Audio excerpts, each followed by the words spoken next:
Episode 10, The Cursed Girl and the Red Hair. Finn slept until 9 in the morning. He washed his face, brushed his teeth, and wandered out to the front of the restaurant to see if there was anything to help his father with for the lunch service. The shop door was still closed. Mr. Luong was wiping down the tables. Taking the whole day off again, Dad? Yes. A few more days, probably. Wait, sit down. I need to talk to you. Finn pulled up a chair. He studied his father's face. You don't look well. What's wrong?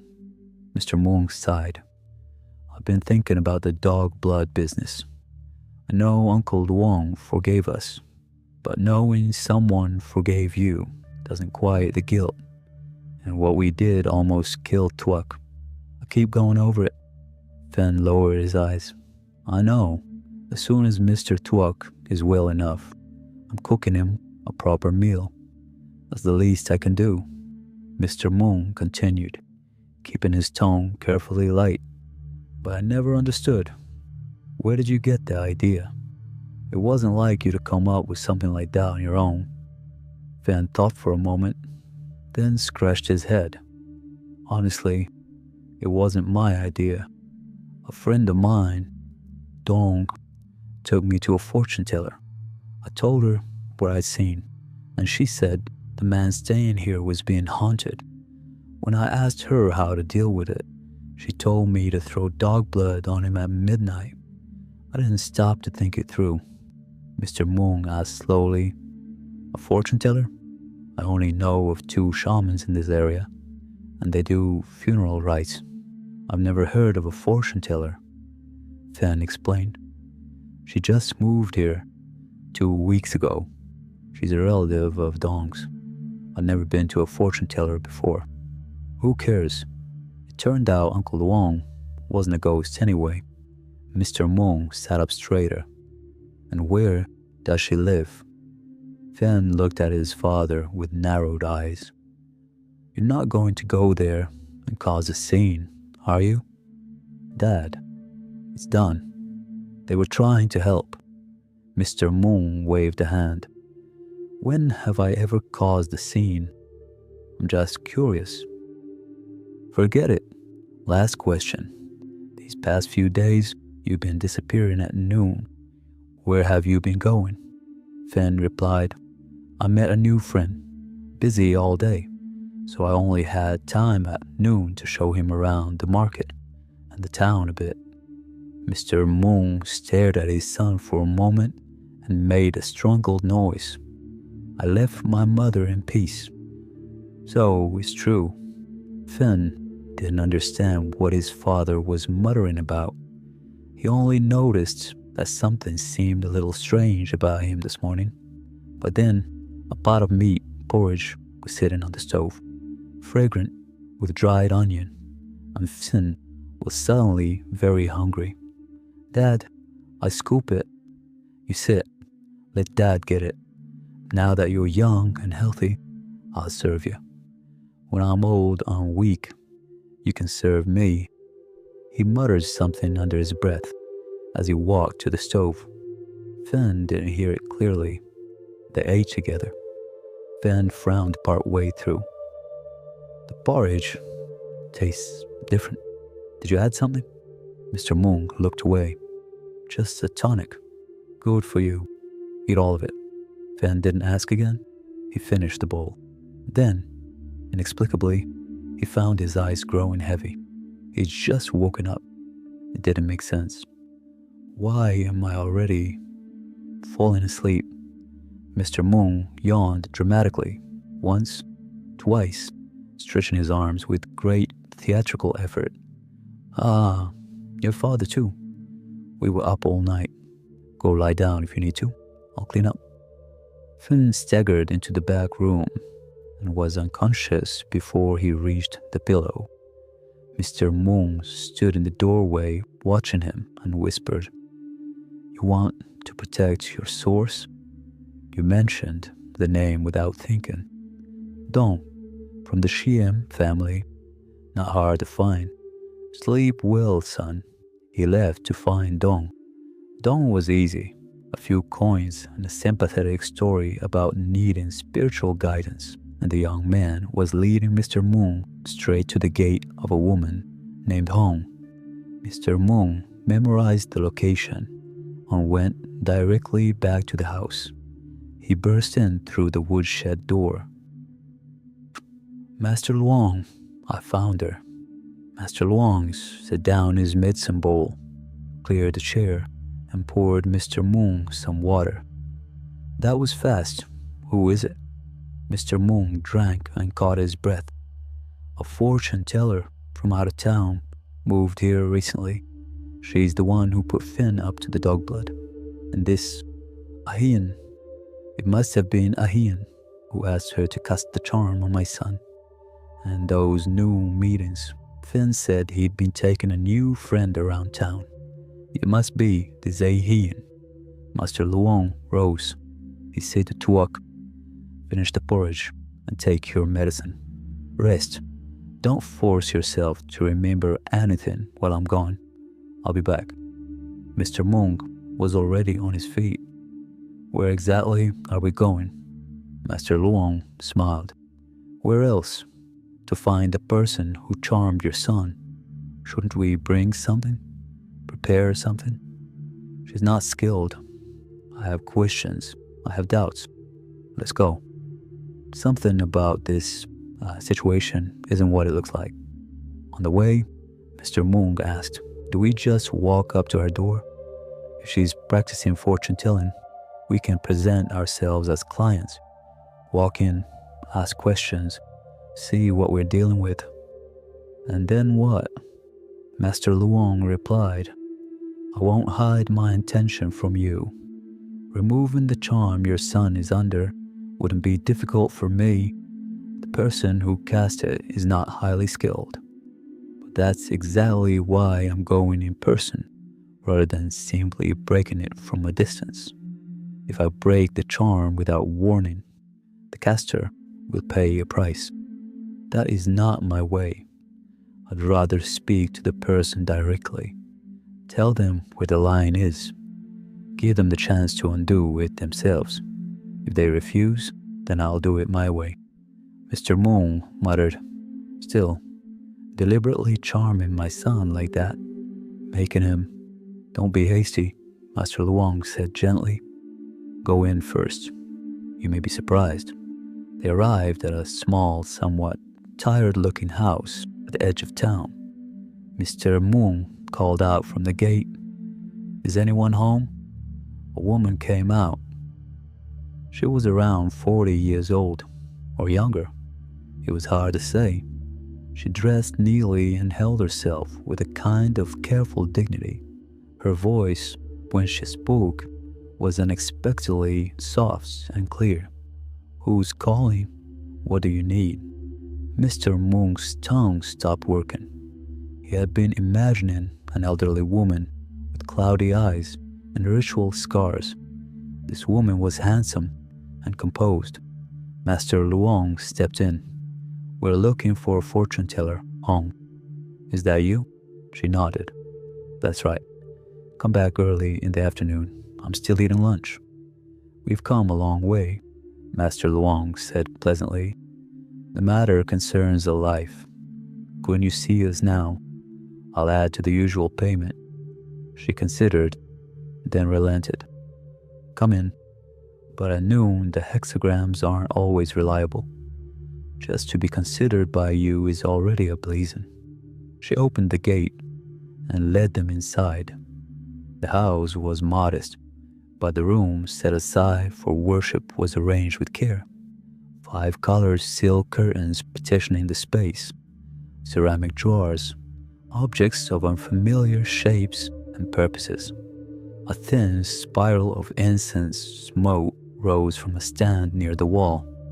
It was the kind of room that felt intentionally cold, deliberately strange. Mrs. Hong asked them to wait at the counter while she went to prepare herself. Mr. Monk leaned close to Master Luong and whispered, "Do you feel like someone is watching us? Stay calm. Don't show fear. When Mrs. Hong returned, she had changed into different clothes, a garment in a style neither man recognized, dark and high-collared, with a black scarf wrapped around her head so that only her eyes showed. She sat down across from them. "What do you want to see about?" Master Luong replied. "We came to lift a charm. I'm wondering if you can help with that. Which of you was charmed? Tell me the situation." Mr. Moon could not hold it any longer. "Do you still need to ask? You know exactly what happened. It was you. You put a charm on my son. You made him lie awake dreaming about a man's name, and you made him do. He did terrible things. Why? Who is this Ahayan? Tell me now." Mrs. Hong went rigid. Then she said coldly, "If you didn't come here for legitimate reasons, please leave. I don't know what you're talking about." Master Luong raised a hand. He said to Mrs. Hong calmly, "The clothes you're wearing are Cha people's clothing. Several of the objects in this room come from the Cha people. It seems you've learned something of their arts. We didn't come to make trouble, but love cannot be manufactured by force. To manipulate someone's mind and heart through spells runs against heaven's law and natural order. I can break what was cast on that young man without your cooperation, but if I do it unilaterally, the caster will be harmed. But because this charm was made from blood, from a girl's blood, I don't want that. So I'm asking, there are still a few weeks left before the spell works itself into his blood permanently. Please think carefully and listen to me. Undo it yourself." Mr. Moon blinked. He had understood this to be about a man named Ahin. His son had been calling a man's name in his sleep. Now Master Luong was saying a girl's blood. He was trying to untangle it all when Mrs. Hong slowly reached up and unwound the black scarf from her head. She looked at Master Luong, bowed her head, and said in a voice that had lost all its composure, "Forgive me, sir. I've been blind and foolish. I'll do whatever you say, but please, let me explain. I don't want to harm anyone. I only wanted to help my daughter fulfill her last wish before she dies." She was weeping now quietly and hopelessly. And then, from behind the curtain, another figure rushed into the room, small, slender, dressed from head to toe, face and hands covered. She flung her arms around her mother and turned her eyes toward Master Luong and Mr. Moon. Even through the layers of cloth, her voice was unmistakably young and trembling. "Please, don't hurt my mother. I'm begging you." Both men looked at the girl, and even through the wrappings, they could see something was wrong. Mr. Moon took a step backward and raised his finger. What is that?" In her panic, Mrs. Hong's daughter had exposed her wrists and the lower part of her face. Both were covered, densely, uniformly, in long black hair growing outward from the skin.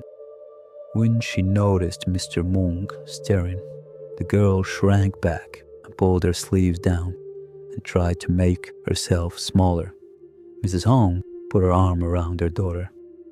"It's all right. These two didn't come to hurt us." When the initial shock had passed, Mrs. Hong began to speak. She told them simply, without elaboration, "I'll hide nothing from you.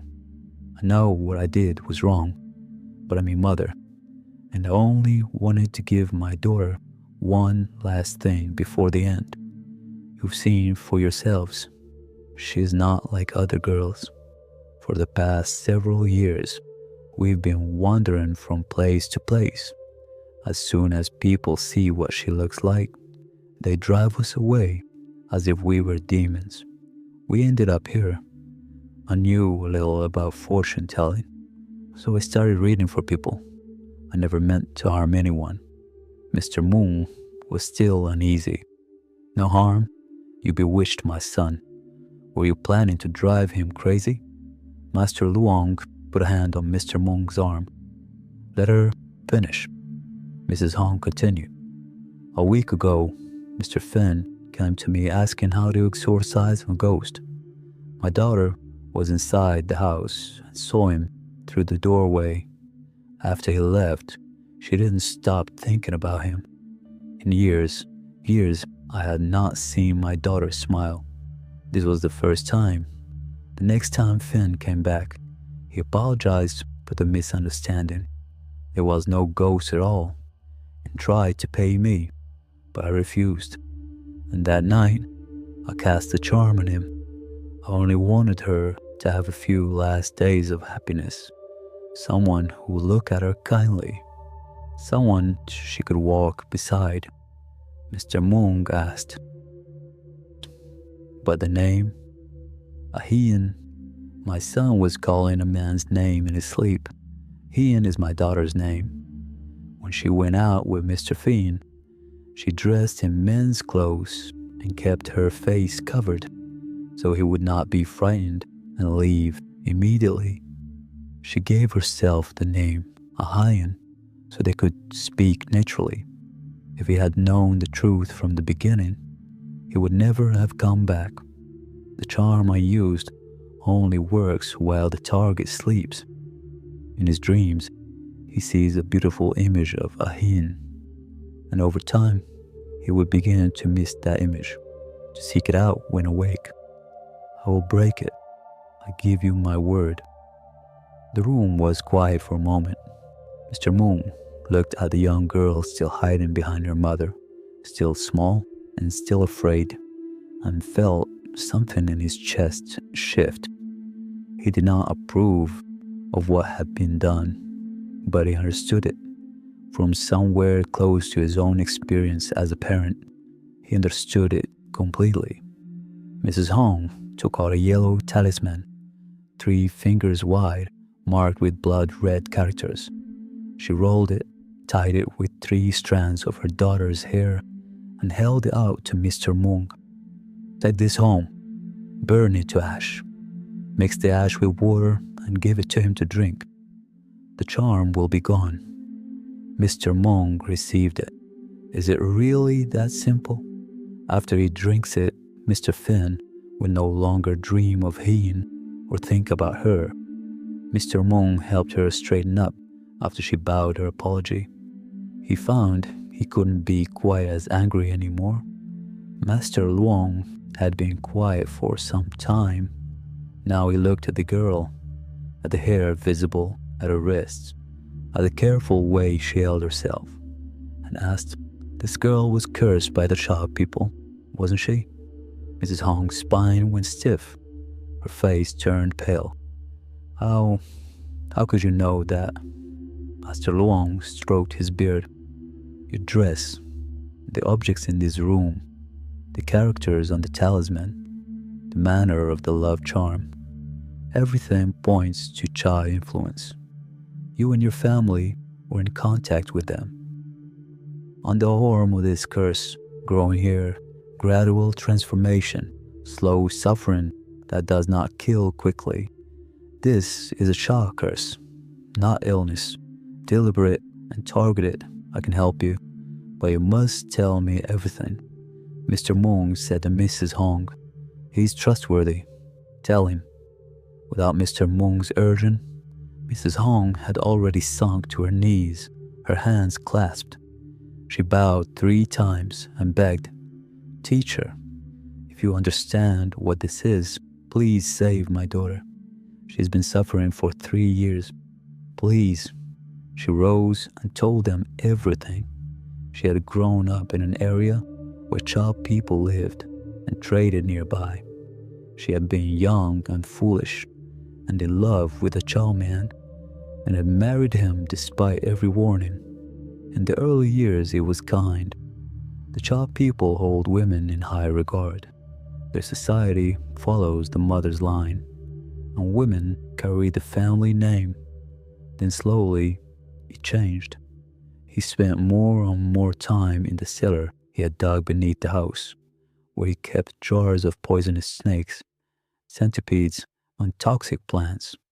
And then, 3 years ago, after nearly a month away from home, he returned looking like a walking corpse, unwashed, hollow-eyed, drinking water, but eating nothing.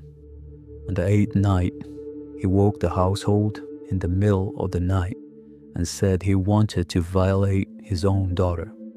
Mrs. Hong had resisted.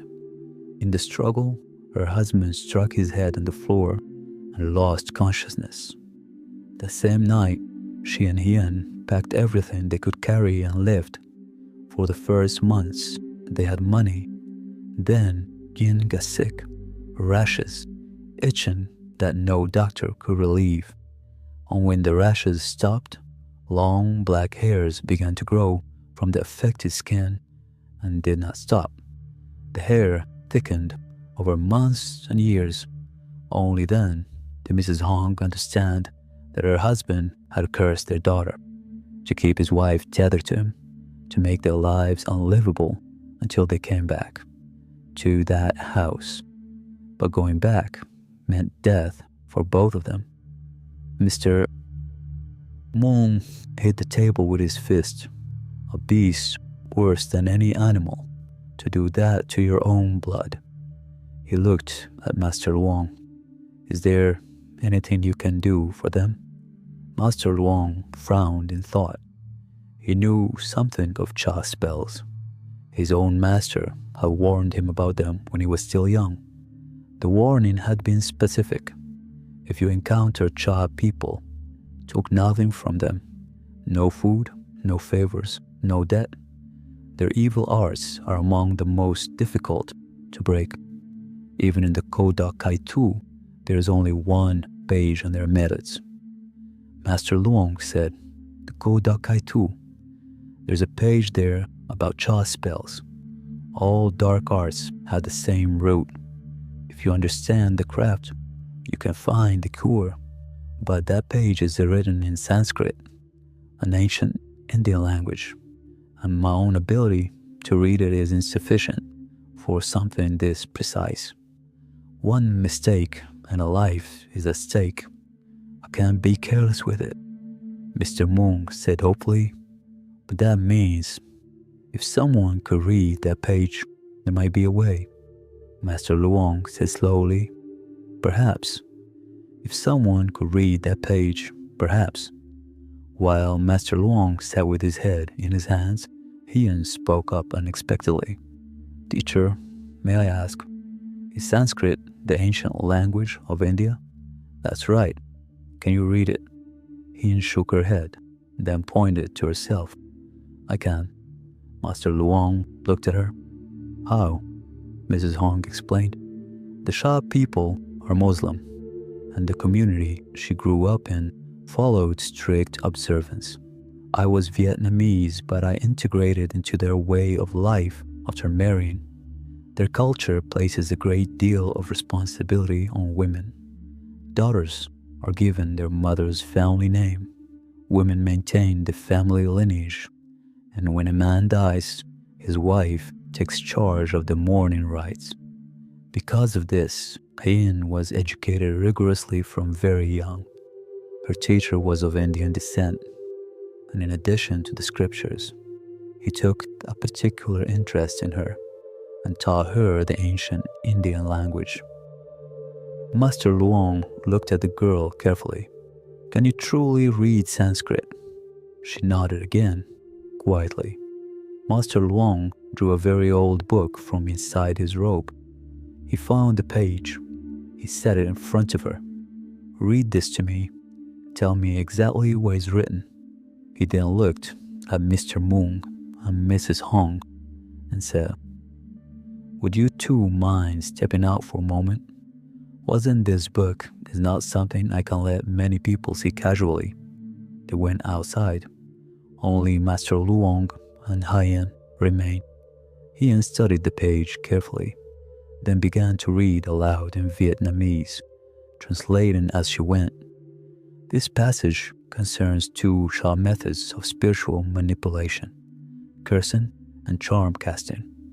Master Luong listened without moving, without interrupting, committing every word to memory. When she finished, he put the book away and called the others back in. Mr. Mung asked at once, "Is there a way?" Mrs. Hong held her breath. Master Luong replied quietly, "To completely break the curse. That I cannot do. I'm sorry, but I can't treat the outward manifestation.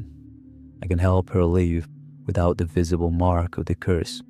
The hair, the strangeness. I can give that relief, but the core of the curse will remain. At some point, I would say within the year, it will take her life." Mrs. Hong could not speak. Mr. Mung looked at the floor. Master Luong said, "I'm sorry. This world is larger than my understanding of it. My abilities have a limit. I can help her to this degree and no further." Then Hien said, and her voice was breaking but her words were clear, "Teacher, that's enough. Please, I don't need another year.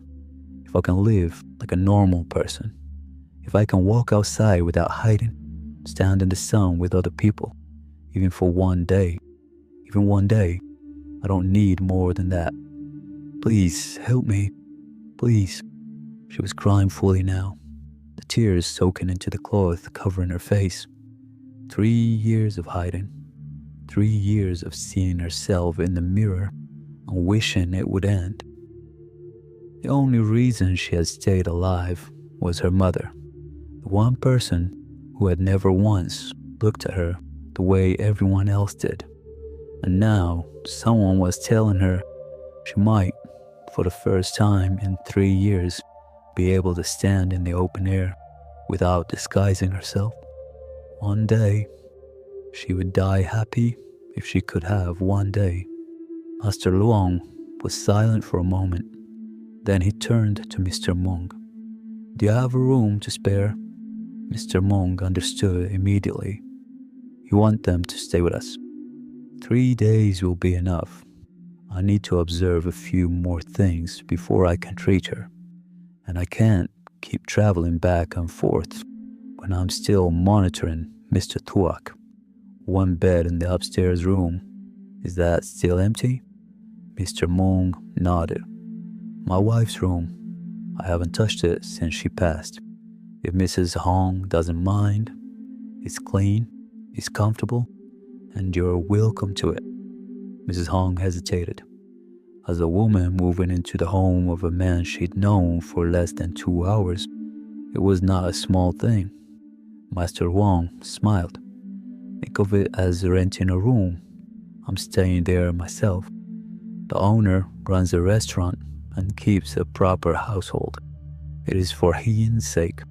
Don't let social conventions stand in the way of that." Mrs. Hong looked at her daughter and agreed. She bowed to Mr. Mung. "I'll pay for the room and any expenses, thank you." Mr. Mung laughed awkwardly. "It's nothing at all. Happy to have you." The walk back was quiet. Master Luong turned over what Hien had translated in his mind, fitting it against everything he knew. There was one way described in that Sanskrit page to fully break a chalk curse, but it was not something he could do. What he could do, what he was already planning, was something smaller but real. Give Hien her face back for whatever time she had left. Let her stand in the light. Mr. Moon walked beside him and muttered, "A beast of a father. Is he even still alive?" Master Luong exhaled. "Almost certainly not. Those who follow that kind of dark path do not come to good ends. But here is the terrible thing. A child curse does not die when the caster does. It outlives them. It follows the target to their grave. That is the horror of it. It cannot be outlived. It can only be broken." He paused. "And there is, it seems, only one way to break this one. That evening, after dinner, Finn washed every dish, wiped down every table, swept the floor, and was still looking for more to do. Mr. Moong watched his son from across the room with a mixture of relief and amusement. What's gotten into you? You've never been this industrious voluntarily. Finn grinned. Dad, I cleaned up so I can sit and listen to more of Mr. Tuak's story tonight. Uncle Luong already said yes when I asked him earlier. He just needs to finish preparing medicine first, so it'll be around midnight before we start. In the meantime, might as well do something useful. He paused, then added, strange thing though, I slept all day today and woke up feeling completely refreshed. Better than I have in a while, actually. Mr. Moon quickly found Master Luong in the firewood room. Did you really agree to let us sit and listen tonight? Master Luong smiled. Of course. You were all there when Tuak was saved. You've already been part of this story from the beginning. And your son asked politely, how could I refuse? Mr. Moon hesitated. But, Finn, Master Luong replied, you're wondering if the charm is fully broken yet? Did you not notice what I arranged this afternoon? Mr. Moon thought about it and then realized. The talisman. She said to burn it and have him drink the ash and water at midnight. Exactly. So tonight, while we're all listening to the rest of Tuak's story, we burn the talisman and give Finn the water. He'll be eager to hear the story and won't pay attention to what he's drinking. More reasonable that way. Ha ha ha. Mr. Moong smiled with relief. You think of everything. One more question.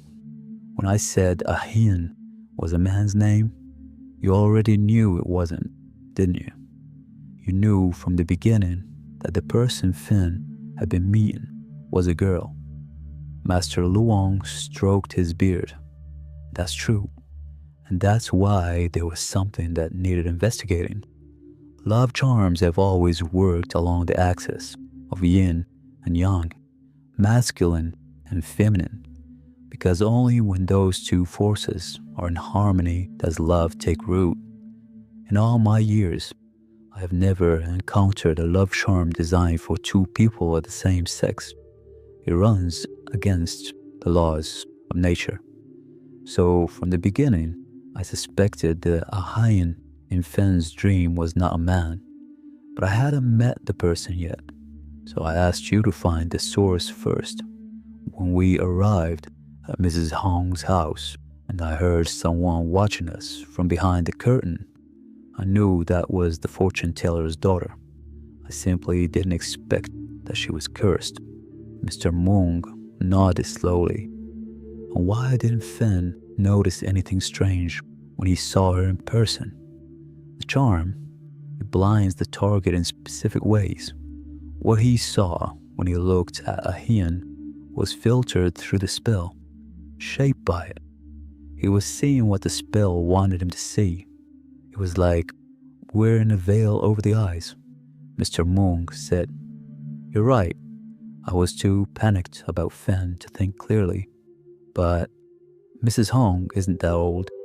You kept calling her grandma earlier today. Turned out she's 10 years younger than me. Master Luong smiled faintly and said nothing. All afternoon, he had sat thinking about what Hien had translated from the Sanskrit page of the Kodak Key 2. He turned over and over. He was a physician and a practitioner of arcane arts, and he had spent decades learning both.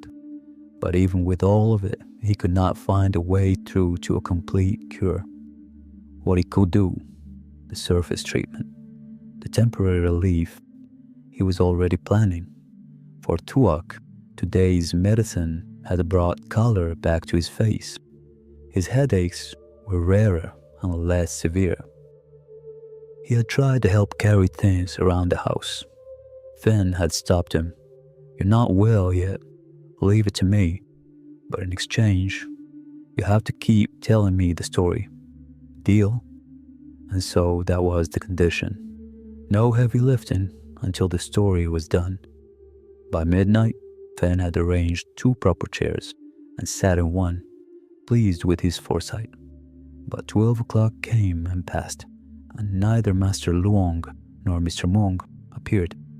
Fen asked Tuok, "Where did Uncle Luong go?" He said he'd be back soon. "Why do you call him teacher?" "Because he's a physician, but also something else. A practitioner of arts that don't have a simple name. It felt right to call him teacher." Fen nodded. A few minutes later, Master Luong came in, and right behind him, Mr. Mong. "Where were you?" Fen said. "I've been waiting." Mr. Mong was carrying a small cup. Inside, it was a dark liquid, ash dissolved in water. The talisman burned down. He held it out to Fen. "Here, drink this. I made you tea." Fen wrinkled his nose. "Tea? Now? I don't want tea at midnight." Master Luong spoke. "What is all this noise?" "Boss, your son is making this more difficult than it needs to be. Tell him to drink it so we can get started." Mr. Mong put on his sternest face. "There, did you hear that? Drink it or he'll throw us both out. I've kept quiet long enough. You have no idea what I've been carrying around today." Fen picked up the cup and drank it in one go to be done with it. Then he made a face. "Ooh, what kind of tea is that? It's strange. Fishy, almost." He handed the cup back and looked at his father and Master Luong, who were both watching him with an intensity that seemed out of proportion to a cup of tea. "Why are you two staring at me like that? Is there something on my face?" Before he could finish the sentence, he began to sweat. Cold, sudden, too fast. His stomach clenched. He folded forward and grabbed his midsection. "Oog. Oh. Ow." And then the vomiting began. It was violent and immediate. Everything from that evening's meal came up, and then bile, and then more bile, yellow and green, then wretched, until there was nothing left in him. Then he kept retching. Mr. Mong watched his son's face go from red to grey, and turned to Master Luong in a panic. "What's happening? What's wrong with him?" Fen had grabbed onto Mr. Mong's shirt to stay upright, still bent double. Ugh, ugh, ugh. His eyes were going. The whites were showing. He was going to fall. When there was nothing left to bring up, something new began to appear from the back of his throat. Fibrous, red, a bright, alarming red. Fen's eyes rolled back fully. He went limp. Master Luong stepped forward immediately. He used one hand to hold Finn's jaw open, reached into his throat with the other, and with two steady fingers drew out 3 long strands of hair, each one vivid blood red in color, each one finer and stranger than any ordinary hair. He held them up for a moment in the lamplight, then set them down on the table. The moment they were out, Van's body went slack and still, not convulsing, simply unconscious. Mr. Mong slapped his son's cheeks, called his name, shook him. Nothing. Master Luong said, "Don't worry." He fainted. Help him onto the bed. He'll wake in about half an hour. He looked down at the 3 red strands lying in the wood of the table. Then he looked at Mr. Mong. The talisman has been resolved. He set the hair aside. Outside, somewhere in the yard, the stray cat made a sound. The lamp flame held steady. Tuok was watching from across the room, saying nothing.